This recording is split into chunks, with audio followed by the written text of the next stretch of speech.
first. I don't care about your feelings. Like, just be perfectly clear, I care nothing about your feelings.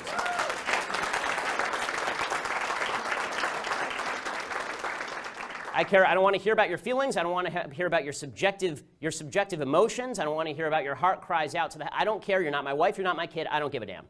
Yeah, chromosomes don't necessarily mean you're male or female. Gender. With gender identity. Go ahead. No, so especially, but even so, you have a thing like Klinefelter's syndrome. So you don't know what you're talking about. You're not educated on genetics. Would you like to discuss the genetics? Or no, what are your genetics?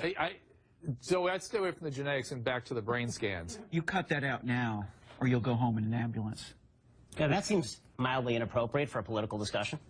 Well, the problem is twofold here. One is what's actually being taught in certain ethnic studies classes, which tends to be on a myopic focus on the idea that America is a racist place against certain ethnicities and minorities. The second point here is just the giant waste of taxpayer dollars that this constitutes. Look, I took Jewish studies courses when I was at UCLA. There are only two reasons that you take a Jewish studies course. The first is to meet girls, and the second is to get an easy A. And that's why most students are taking ethnic studies courses unless they're buying into this radical ideology that really is the basis of all ethnic studies courses throughout America.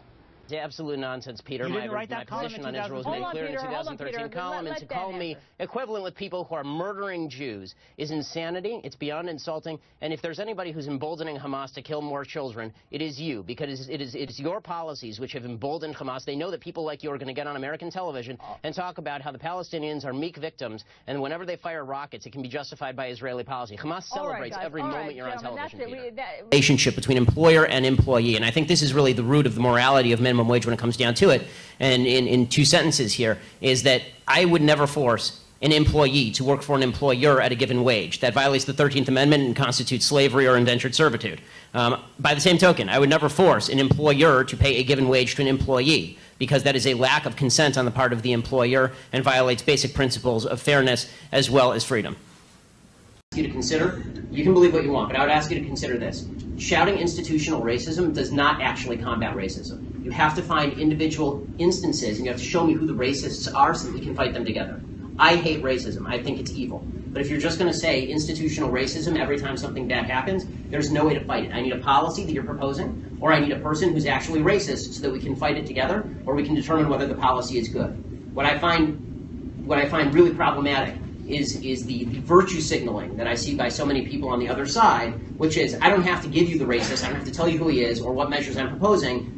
I just say institutional racism, everybody cheers for me because that's an approved point of view, and now we move on with our lives. You haven't helped anybody, you've just made yourself feel better.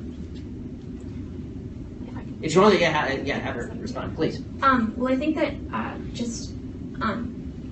institutional racism in and of itself, first of all, I would say that the majority of the people that do bring up institutional racism do also have solutions as to how to combat it. But I think that invariably involve encroaching on other people's liberty. But yes. Well, I would just say that there is kind of, again, I feel like you're painting a wide and diverse group of people with the same brush and saying that if you can't point to a policy or if you can't point to a person, then you're just wasting everyone's time. And I think that a lot of people are trying to point to policies, and while I think that the idea of pointing to a racist person is fundamentally in contrast with the idea of institutional racism, because institutional racism grapples with implicit bias in the society as a whole, or not like a ghost in the machine, but in individuals. Unless you're connecting that to a policy, it's a cop-out. Because now we're ghost hunting again. If you just said to me, we have a problem in American society, income inequality, right? It's a problem in American society. If you just gave me any problem, and I said, well, that's the Bilderbergs' fault, right? That's the fault of the Bilderbergs, right? It's a conspiracy. It's the fault of the Bilderbergs, right? There are all these conspiracy theories about the Bilderberg group. Now, let's say that it's the Bilderbergs' fault, or it's the Protocols of the Elders of Zion. It's whatever it is. There's some conspiracy out there. You would say to me, that's not useful because what are you even talking about? When you say institutional racism, it's too broad. You at least have to name me the institution. Which one is the racist one? Which institution is racist? Tell me which, so we can fight it, seriously, so we can fight it together. Just shouting slogans like institutional racism it's not effective. Shouting white privilege is not effective. I want to be on your side. I do. I want to fight racists. I think racist Racist behavior is evil. I want to fight it with you, but I can't fight it if you're not showing me what it is. And we have to decide together if the policies you're proposing will alleviate racism or exacerbate racism. And it turns out, I think, that a lot of the policies proposed by the left, I think institutional racism is a way, is usually a lever for proposing a policy that is actually unpalatable to freedom, and then castigating people on the other side of that policy as being in league with the institutional racism. This is to show Israel's side and then Hamas's side and then claim that balance has been achieved. Well, that's the sort of media coverage that would have led to the West losing World War II. So I'm not a big fan of that sort of balance. But you're the one who's actually equating Hamas and Palestinian civilians. Those are not equal. The hell I am. Why would you do that? Hamas is a terror. Because you're saying that when the media shows civilians being killed, they're somehow propping up Hamas. That's not true. That is not what I said. You're saying... I did not say that at all. I said you feel free to show civilians being killed. What I suggested is that you should provide all the context for those civilians being killed. And as far as the other woman who's on with me, I'm not familiar with her name.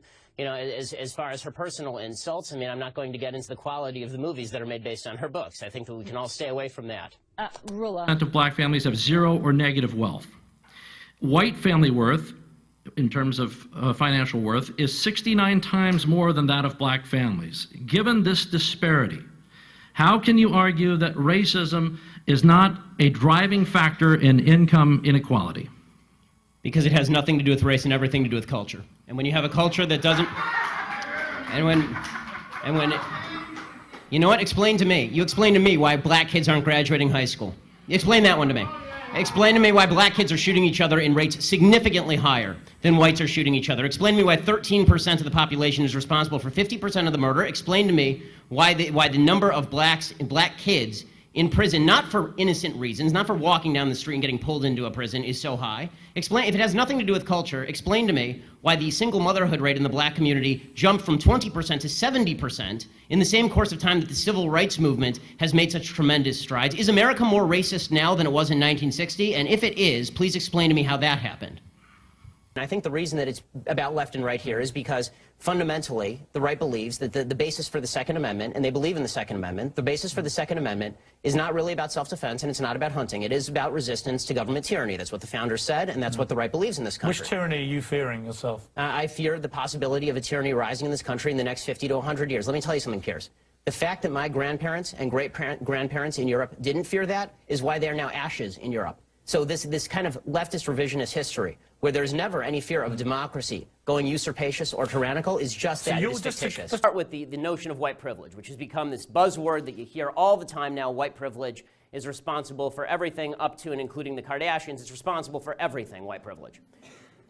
White privilege is a way to silence anybody who is not of color. That's what white privilege is. It is just a leftist bullshit term that means shut up because you are not a member of a minority group, a privileged minority group in the leftist space. It's reverse racism of the highest order.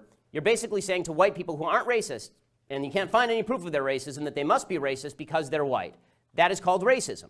If you are accusing somebody of something simply because of the color of their skin without any evidence, that's called racism, gang. Statistical disparity, and you determine that that is not a racial disparity, it's something else.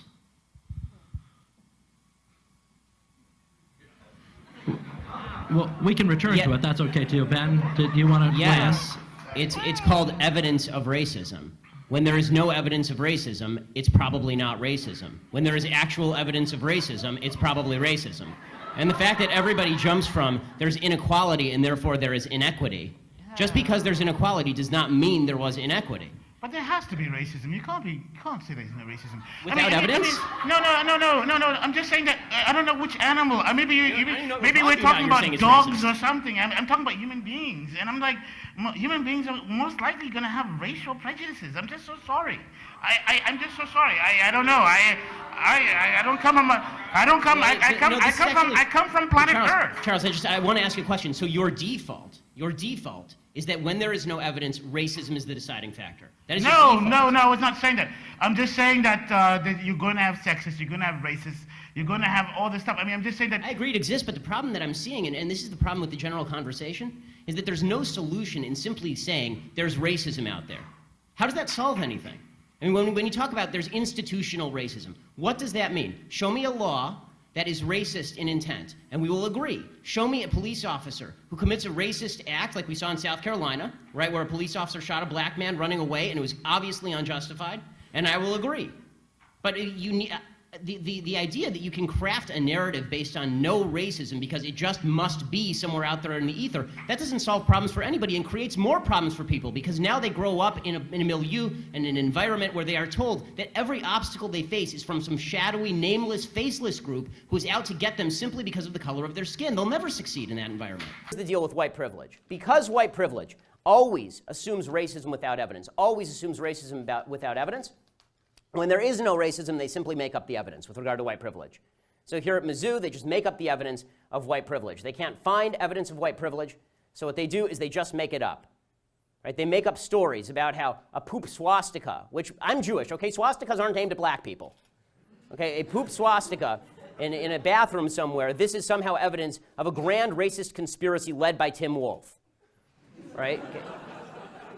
I wasn't aware that Tim Wolf scrawls poop swastikas in his spare time.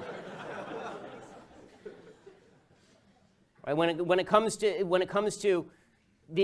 to stories like Jonathan Butler's story about how he was hit by the president's car, he was hit by Tim Wolf's car. If you watch the tape, he was not hit by Tim Wolf's car. There's a thing called video, gang. You should use it. Okay, he jumps in front of the car and steps into the car.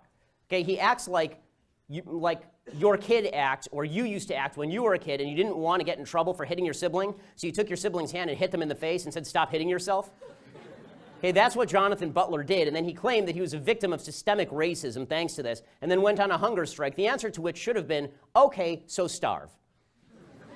On this issue, because what you do, and I've seen it repeatedly on your show, I watch your show, and I've seen it repeatedly, what you tend to do is you tend to demonize people who differ from you politically by standing on the graves of the children of Sandy Hook, saying they don't seem to care enough about the dead kids. If they cared more about the dead kids, they would agree with you on policy. I think we can have a rational political conversation about balancing rights and risks and rewards of all of these different policies, but I don't think that what we need to do is demonize people on the other side as being unfeeling about what happened.